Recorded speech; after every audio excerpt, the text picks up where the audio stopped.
Bueno, buenas noches o buenas Buenas noches, tardes, ingeniero. como quieran entenderlo. Buenas noches, ingeniero. ¿Ah? ¿Está todo bien? Todo bien, gracias. Bueno, qué bueno que así sea. Vamos a continuar entonces el análisis del material, ¿no? De la materia correspondiente al programa analítico. En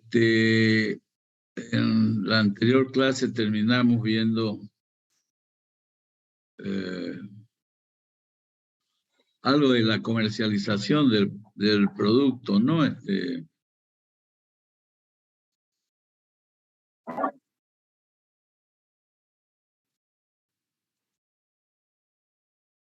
Sí, comercialización del producto. Decíamos que son las actividades cuyo objetivo es poner a disposición del cliente el producto, o sea, llevar el producto desde el productor hasta el consumidor final, ¿no es cierto? Y eso se hace normalmente de acuerdo a los canales de comercialización o canales de distribución que, como vamos a ver, hay distintas alternativas, ¿no? Vimos también que es necesario nomás la participación de los intermediarios, llámense mayoristas, minoristas, porque hemos anotado, digamos, también algunas ventajas de la participación de esta gente en las actividades comerciales. Entonces vamos a ver a continuación cuáles son esos canales de comercialización que pueden ser un tanto diferentes dependiendo de la característica de los productos, ¿no? Si se trata de productos de consumo masivo o de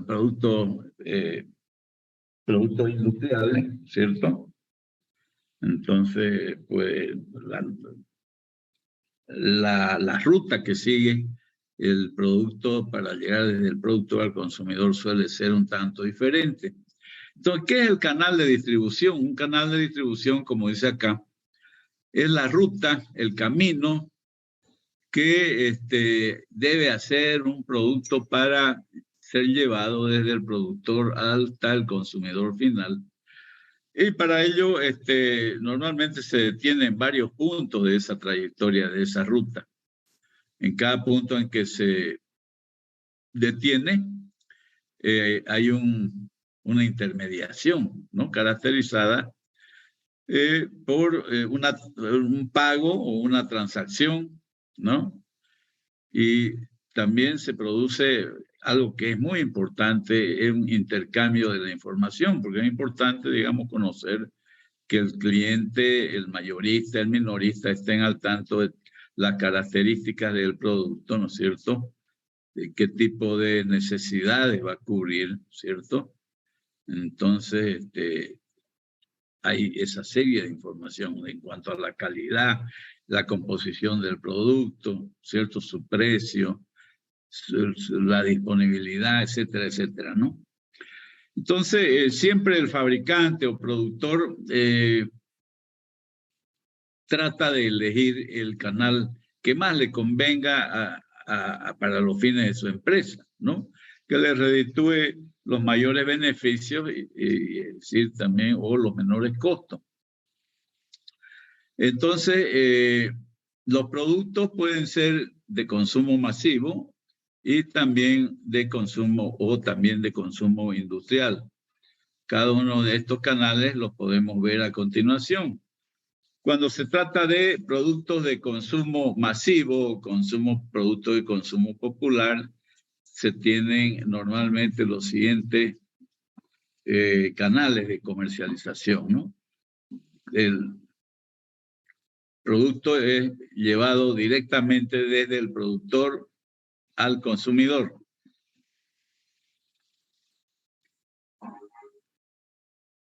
Ese es el canal más corto, el más directo, ¿no? Y es empleado, digamos, cuando el consumidor asiste directamente a la fábrica a comprar sus productos. También dentro de esta modalidad se consideran las ventas por correo. Esta vía, por supuesto, es la vía más corta y la que hace llegar el producto a menor costo, a menor precio al consumidor. Sin embargo, no todo el mundo utiliza, no todos los fabricantes están dispuestos a llevar en forma directa el producto al consumidor. Y tampoco muchos consumidores también no están dispuestos o no pueden, digamos, no están en condiciones de ir hasta la localidad del proveedor o del productor para proveerse el producto que necesita, ¿no? Entonces, entonces no son todas las empresas y ni todos los consumidores los que hacen uso de este tipo de canal de distribución. Otro canal de distribución es el que está integrado por los productores, los minoristas y los consumidores. Es un canal bastante común de utilizar, digamos, pues tiene la fortaleza de que el minorista tiene bastante contacto con los clientes y con los productores también, ¿no? Para que muestren el producto, las cualidades del producto, ¿no? Y lo tengan sobre todo disponible en el lugar y en el momento oportuno, ¿no? Porque de eso se trata. Esa es la comercialización. También tenemos el otro canal de distribución que es donde participan el productor, el mayorista, el minorista y el consumidor. O sea, los mayoristas y minoristas son los intermediarios, ¿no? Que por supuesto tienen que tener, pues, ¿no? Su margen de utilidad, ¿no? Pero hemos visto que facilitan la mayoría de las veces tremendamente la disponibilidad del producto en el momento en que el cliente lo necesita. Entonces, en este canal, productor, mayorista, minorista, consumidor, el mayorista es quien ejerce la función similar al auxiliar porque comercializa los productos que son más especializados, es decir, que necesitan un asesoramiento, ¿no es cierto? Un conocimiento de las características del producto para hacerlos conocer al cliente. Este canal, esta ruta, digamos, o canal de comercialización, se produce para productos tales como medicina, productos de ferretería, productos de madera y otros que sí requieren, digamos, el conocer, digamos, se les apoye, digamos, haciéndoles conocer las características del producto, digamos, ¿no? Otro canal es el que está integrado por productor, agente de venta, mayorista, minorista y consumidor, es el canal más largo, ¿no? El más indirecto. Pero sobre todo utilizado por empresas que comercializan sus productos en lugares lejanos, digamos, del sitio donde es fabricado el producto, ¿no? Justamente la participación del agente es decisiva, digamos, en este caso, ¿no? Porque el agente en realidad, el agente es un representante de la empresa, ¿no? Agente de venta, ¿no? Que justamente es importante, digamos, en su participación para poner a disposición primero de los mayoristas y también del consumidor los productos en lugares ubicados muy lejos, digamos, de la ubicación de la empresa que lo produce. Entonces, el agente de ventas en sitios lejanos entrega el producto en forma similar al canal productor, mayorista, minorista y consumidor, o sea, al anterior. Eso, digamos, en cuanto a los canales de distribución para los productos de consumo masivo. También para productos de uso industrial, para productos industriales, puede variar un tanto, como vamos a ver a continuación. Canal similar al productor consumidor final es productor usuario industrial. Se da este canal de comercialización cuando el fabricante halla de que el cliente, ¿no?, necesita una atención personal, digamos, para darle a conocer las características, las bondades del producto que se está comercializando, ¿no? Se emplea cuando el fabricante considera que la venta del producto o los productos que fabrica necesita de la atención personal de él, de la fábrica, del productor al consumidor. Otro canal de distribución es el que está integrado por productor, distribuidor industrial, usuario industrial. Este canal es el que considera que aquí incorpora el distribuidor industrial, que es el similar, cumple las similares funciones al mayorista, ¿no? La ventaja de este canal radica en que el distribuidor tenga contacto con pueda tener contacto con muchos distribuidores, ¿no? Minoristas, digamos, en todo caso. El canal se emplea para poner a la venta productos que no son muy especializados, pero que son de uso industrial. Otro canal normalmente utilizado, otra alternativa de comercialización, es el canal que considera al productor, al agente de venta, distribuidor y el usuario industrial. Es similar, digamos, al canal productor, agente, mayorista y minorista, ¿cierto? Consumidor. Es decir, que el agente de venta es el que hace posible comercializar los productos en lugares muy alejados, digamos, de donde se lo produce. O sea, todas las empresas industriales, ¿no?, utilizan no solamente un canal de comercialización, sino pueden emplear 2 o hasta 3, digamos, ¿no?, canales diferentes de comercialización. Bueno, también nosotros hemos visto que el estudio de mercado es el análisis de la oferta y la demanda, ¿no es cierto? Pero como un proyecto es de larga vida, ¿no? El proyecto dura entre 5 y 10 años, ¿no?, dependiendo del tipo de proyecto. Entonces, es la vida útil de un proyecto, ¿no?, entre 5 a 10 años. Entonces, cuando nosotros cuando un inversionista decide llevar adelante la implementación de un proyecto, o sea,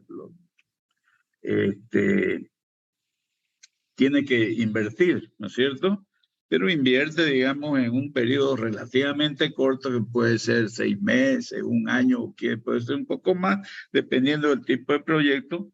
Pero una vez implementado, esas máquinas, esos equipos, esas obras civiles que ha hecho construir con la finalidad de implementar el proyecto y ponerlo en funcionamiento, tienen una vida útil, no es de 5 a 10 años, digamos, ¿no?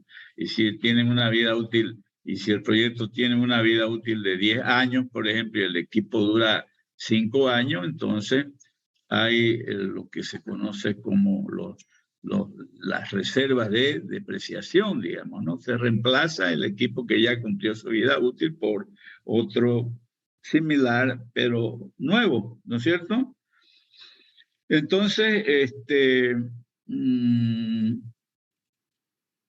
es necesario, digamos, en base a datos históricos. ¿Qué son los datos históricos? Los datos estadísticos de oferta, de demanda, de precio, de todo eso. Entonces, son datos, necesitamos datos históricos, ¿no? De por lo menos de 5, 10 años hacia atrás. Estamos en el 2022, entonces vamos a requerir información desde el 2011 al 2021, digamos. Mientras más años, 10 o más años, mejores posibilidades tendremos de hacer proyecciones que sean más reales, más cercanas a la realidad. Porque se trata es como predecir el futuro y qué es lo que va a pasar en el futuro, porque a partir de que lo implementamos el proyecto, a futuro, a partir de ahí, a los 5 o 10 años venideros, recién el proyecto va a estar en condiciones de producir. Por lo tanto, sabemos qué es lo que va a pasar con el mercado una vez esté implementado el proyecto. Por eso hay los métodos para proyectar, digamos, para hacer las estimaciones de qué es lo que va a ocurrir hacia el futuro, qué es lo que va a ocurrir con la demanda, con la oferta, con los precios, etcétera, etcétera. Entonces, los cambios futuros de la demanda, también los de la oferta y también los precios, como no, es posible estimarlo utilizando técnicas estadísticas. Entonces, para ello, con esa finalidad, se utilizan las llamadas series de tiempo. Hay patrones básicos de comportamiento de la información de los datos históricos, ¿no? Oferta, demanda, precio, ¿no? Los datos de tendencia, digamos, ¿no? Los patrones de tendencia que se dan siempre, ¿no? En estos patrones de tendencia tenemos la siguiente alternativa. El fenómeno secular. El fenómeno secular es un fenómeno que acusa o que muestra poca variación en periodos largos de tiempo. De manera que gráficamente se lo puede representar, como son variaciones leves, por una línea recta o por una curva suave, donde no hay mucha variación, digamos, ¿no? Entonces, vamos a ver que en la práctica mayormente todos los fenómenos estos de tendencia secular se ajustan prácticamente a una línea recta, ¿no? Aparte del fenómeno secular, tenemos la variación estacional, que se debe a costumbres, hábitos, tradiciones o condiciones climáticas, ¿no? Que se dan en ciertos periodos o estaciones del año. Por ejemplo, utilización de paraguas en época de lluvia, utilización de equipos acondicionadores de aire en época de calor, ¿no? En verano, o regalos navideños en época de la Navidad, pues, ¿no? Por eso se llaman variaciones estacionales, ¿no? Se llega al clima o a costumbres o hábitos tradicionales, ¿no? Que la ya la gente. También hay las llamadas fluctuaciones cíclicas, que son debidas más que nada a razones de tipo económico, cuando hay recesión económica, cuando hay inflación, cuando hay deflación. Entonces, ¿no? Ahí se producen, digamos, las fluctuaciones que tienen un comportamiento cíclico, por eso de ahí su nombre, digamos, de fluctuaciones cíclicas, que se dan cada cierto periodo de tiempo. La economía, digamos, tiene un comportamiento diferente, ¿no? Dependiendo de cómo van las cosas. Y por último tenemos movimientos llamados irregulares, porque no son predecibles, ¿no? Son irregulares, como su nombre lo indica, de manera que se originan por diversas causas que afectan el fenómeno, digamos, el comportamiento, digamos, de la tendencia para poder hacer predicciones hacia futuro. La tendencia secular es la más común en los fenómenos para estudiar la oferta y la demanda.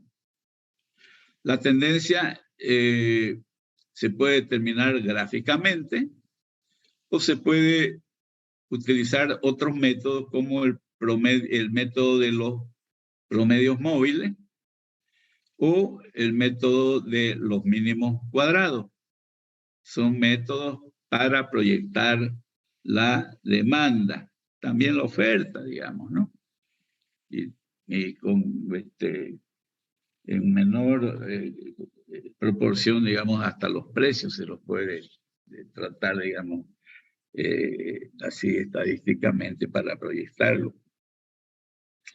Entonces, ¿qué es lo que hacen estos métodos? En estos métodos lo que hacen es relacionar dos variables normalmente, ¿no? Una variable independiente, que normalmente es el tiempo, lo relaciona con una variable dependiente, que es normalmente la demanda. O sea, la demanda viene a ser la variable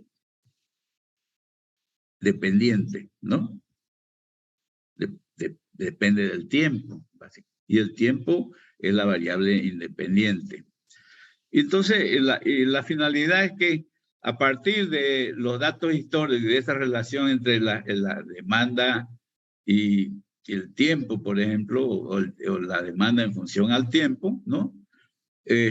Hay un comportamiento de los datos históricos de estas variables demanda y variables tiempo, ¿no? Se trata de estimar, predecir el futuro comportamiento que van a tener estas variables, ¿no? La variable dependiente sobre todo, ¿no? Que puede ser demanda en su caso, para estimar la demanda, para proyectar la demanda, puede ser la oferta en el caso de que queramos proyectar la oferta, o también puede ser los precios.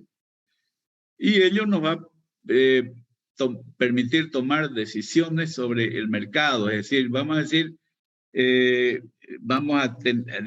vamos a poder prevenir nosotros o estimar qué va a pasar con la oferta, con la demanda insatisfecha, los precios en el mercado al cual nosotros vamos a poner a disposición nuestro producto. ¿No es cierto? Que importantísimo, ¿no es cierto?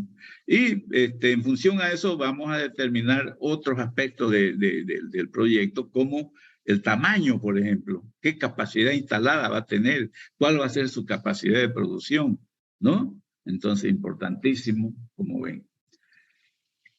Acá estamos hablando de varios métodos. El método gráfico, el método de los promedios móviles y el método de mínimos cuadrados. El método de los promedios móviles o método de las medias móviles se utiliza cuando la serie de datos es muy irregular, ¿no? Este método consiste en suavizar esas irregularidades que presenta la tendencia de los datos estadísticos de demanda en función al tiempo, y esas irregularidades de la tendencia de la serie de datos lo suaviza por el método de las medias parciales, por eso se llama método de los promedios móviles. Este método de proyección de la demanda, oferta y precio tiene el inconveniente de que en él se pierden algunos términos de la serie de datos, ¿no? Y que no proporciona una expresión analítica del comportamiento del fenómeno que se está analizando, por lo que no es, digamos, muy recomendable para hacer proyección de los datos en el futuro referidos a la oferta, demanda o a los precios.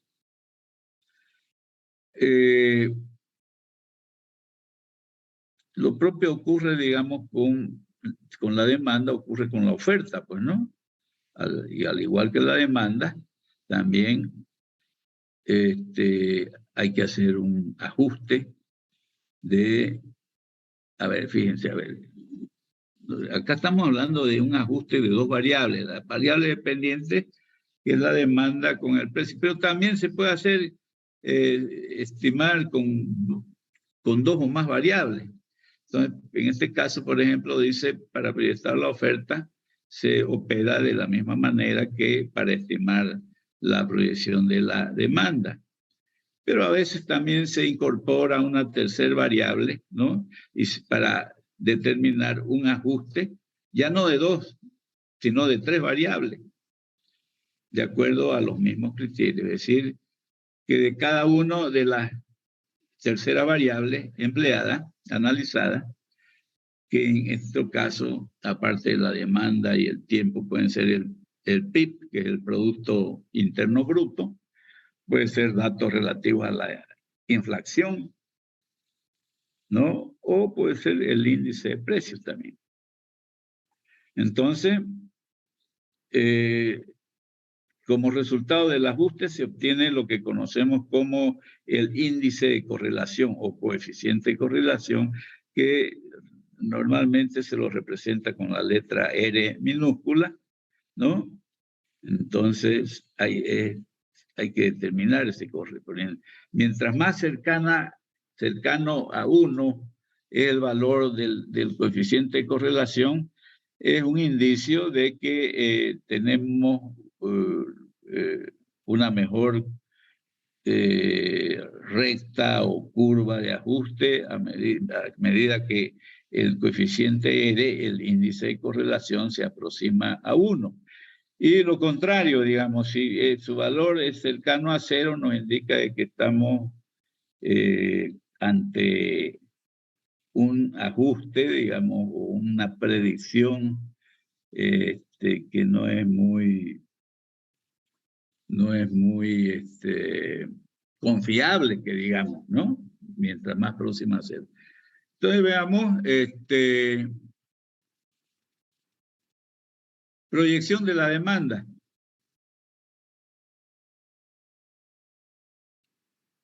Entonces, la proyección de la demanda suele ser un tanto diferente dependiendo del producto o servicio que se quiere fabricar o se quiere producir con el proyecto. Entonces, hay diferentes tipos de bienes, por ejemplo, los bienes de consumo, los bienes intermedios, de consumo intermedio y los bienes de capital. Entonces hay cierta diferencia en los métodos para proyectar, para hacer las estimaciones de las proyecciones, dependiendo de qué tipo de bien es el que se va a producir con el proyecto, ¿no? Con nuestro proyecto. Entonces, acá tenemos entonces primero proyección de la demanda de bienes y servicios de consumo, ¿no? Por ejemplo, bien de consumo puede ser el pan, la fabricación de pan, ¿no? La fabricación de gasolina para uso de los vehículos, esos son bienes de consumo final.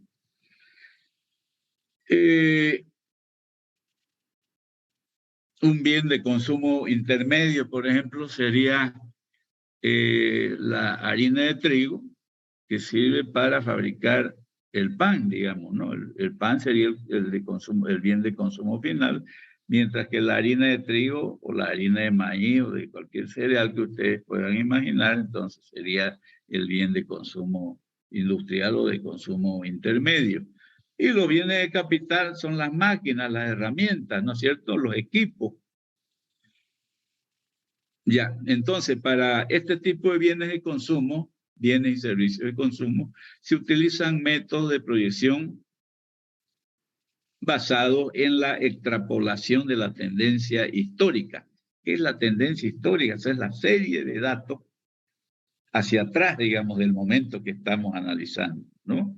Estamos en el 2022. ¿Qué ha pasado desde el 2015, por ejemplo, hasta el 2021? ¿Cuáles son los datos? Necesitamos esa información para poder proyectar, ¿no? La extrapolación de esos datos, de la tendencia histórica, porque esos datos, digamos, nos permiten deducir que hay una cierta tendencia de esos datos, ¿no es cierto? Y aparte de la extrapolación de la tendencia histórica, también es menester, digamos, conocer cuál es la función demanda-ingreso, o sea, qué relación hay entre la cantidad demandada del producto o del bien que se quiere fabricar con el ingreso del consumidor, ¿no? Es la función demanda-ingreso, es la función, es la gráfica que representa esa relación, digamos, entre las cantidades demandadas y el ingreso de los usuarios, de los consumidores. Entonces, acá estamos hablando de la extrapolación de la demanda histórica, de la tendencia histórica. Entonces, ¿cómo se hace esto? ¿Qué es la extrapolación de la tendencia histórica? Consiste en establecer una línea de ajuste, que puede ser una línea recta o puede ser alguna curva, ¿no? La línea de ajuste que se ajusta, digamos, ¿no?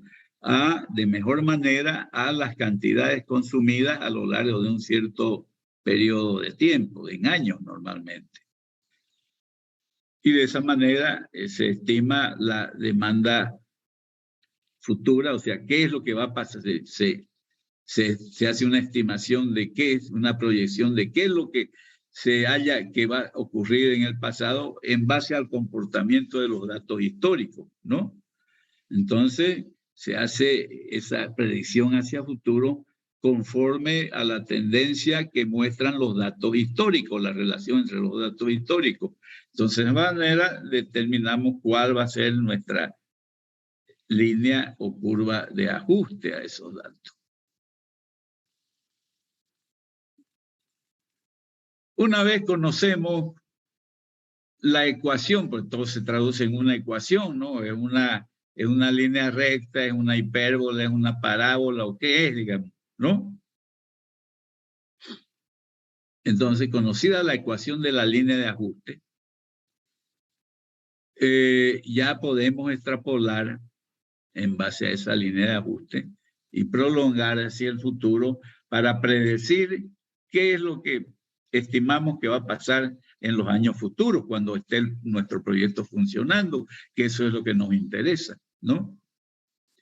Entonces, ¿cuál va a ser en el gráfico, cómo representamos los puntos que van a representar cuál va a ser la demanda en los años venideros, en los años futuros?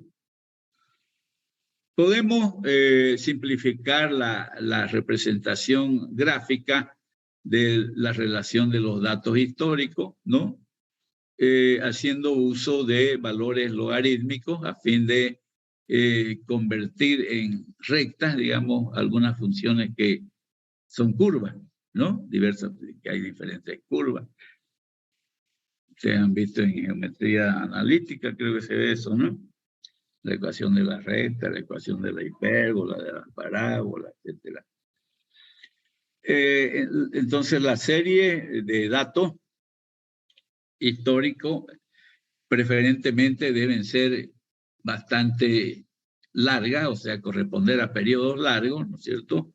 A efecto de que la línea de tendencia que se ajusta a esos datos no se vea afectada de manera grande, digamos, por alteraciones que han podido ocurrir, digamos, sobre todo de corto plazo, ¿no? Entonces, como los datos, mientras más datos históricos tengamos, más confiable va a ser nuestra predicción, nuestra proyección, nuestra estimación a futuro.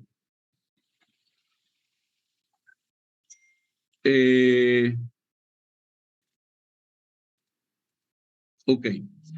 Pero además de la extrapolación de la tendencia histórica, también se puede utilizar o se debe utilizar, digamos, para mejorar, digamos, afinar las estimaciones, el coeficiente de elasticidad ingreso, que es la variación. Ese coeficiente nos mide la medida en que varía la cantidad demandada ante variaciones del ingreso.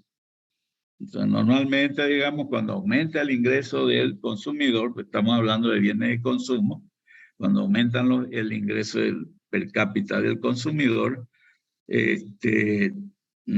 también aumenta la demanda, ¿no? Entonces, la elasticidad nos da la medida en qué proporción aumenta la demanda ante variaciones del ingreso, en este caso. Este procedimiento del empleo del coeficiente de elasticidad de ingreso está basado en el conocimiento de los coeficientes de elasticidad, ¿cierto? Y en la proyección del crecimiento del ingreso, crecimiento o decrecimiento, es decir, variación del ingreso per cápita. El método supone que, aparte del ingreso, ¿no? Que salvo el ingreso, los demás elementos que afectan la demanda se comportarán en el periodo de proyección como se comportaron en el pasado, en el tiempo pasado. En eso se fundamenta. Este procedimiento de utilización de la elasticidad de ingreso es utilizable, se justifica su utilización toda vez que el ingreso sea importante en la determinación de la cantidad demandada. Ya que si no hubiera mucha relación, digamos, entre el ingreso y la cantidad demandada, no es menester utilizar este método. Entonces, cuando la demanda es muy inelástica al precio, es decir, cuando hay variaciones relativamente importantes de precio, pero la demanda se mantiene casi prácticamente invariable, ¿no? Entonces quiere decir que la cantidad consumida, Q, variará muy poco ante variaciones